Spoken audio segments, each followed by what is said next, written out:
1. Testimony in trials that never got heard. My lover's teeth are white, geese flying above me. My lover's muscles are rope ladders under my hands. We were driving home slow, my lover and I, across the Long Bay Bridge. One February midnight, when midday over in the far left lane, I saw a strange scene. One small young man standing by the rail, and in the lane itself parked straight across, as if it could stop anything. A large young man upon a stalled motorcycle, perfectly relaxed, as if he'd stopped at a hamburger stand.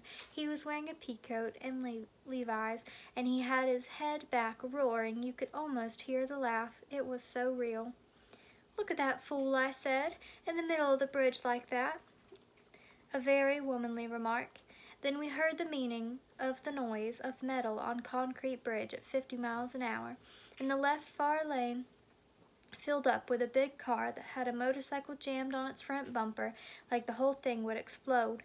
The friction sparks shot up bright orange for so many feet into the air, and the racket still sets my teeth on edge. When the car stopped, we stopped parallel, and Wendy headed for the call box, while I ducked across those 6 lanes like a mouse in the bowling alley. "Are you hurt?" I said. The middle-aged driver had the grayest black face. I couldn't stop. What happened?" Then I remembered. "Somebody," I said, "was on the motorcycle." I ran back. 1 block, 2 blocks.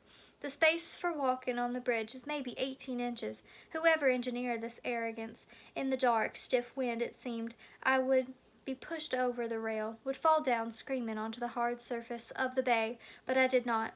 I found the tall young man who thought he owned the bridge, now lying on his stomach, head cradled in his broken arm. He had glasses on, and somewhere he had lost most of his Levi's. Where were they? And his shoes, 2 short cuts on his buttocks, and that was the only mark except his thin white seminal tubes were all strung out behind, no child left in him. And he looked asleep. I plucked wildly at his wrist, then put it down. There were 2 long-haired women holding back traffic just behind me with their bare hands. The machines came down like mad bulls. I was scared, much more than usual. I felt easily squished by the earthworms crawling on a busy sidewalk after the rain. I wanted to leave, and met the driver walking back. "The guy is dead." I gripped his hand, and the wind was going to blow us off the bridge. "Oh my God," he said. "Haven't I had enough trouble in my life?" He raised his hand, and for a second was enraged and yelling at the top of the bridge. "I was just driving home." His head fell down. "My God, and now I've killed somebody." I looked down at my own peacoat and Levi's, and then over at the dead man's friend, who was bawling and blubbering. What would they possibly call hysteria in a woman? "It isn't possible," he wailed, but it was possible. It was indeed accomplished and unfeeling, snoring in its peacoat and without Levi's on. He died laughing. That's a fact. I had a woman waiting for me in her car in the middle of the bridge. "I'm frightened," I said. "I'm afraid," he said. "Stay with me. Please don't go. Stay with me, be my witness." "No," I said. "I'll be your witness later." And I took his name and number. "But I can't stay with you. I'm too frightened of the bridges. Besides, I have a woman waiting, and no license, and no taillights." So I left, as I have left so many of my lovers. We drove home shaking, Wendy's face grayer than any white person's I've ever seen. Maybe he beat his wife. Maybe he had once drove taxi and raped a lover of mine. How to know these things? We do each other in, that's a fact. Who will be my witness? Death wastes our time with drunkenness and depression.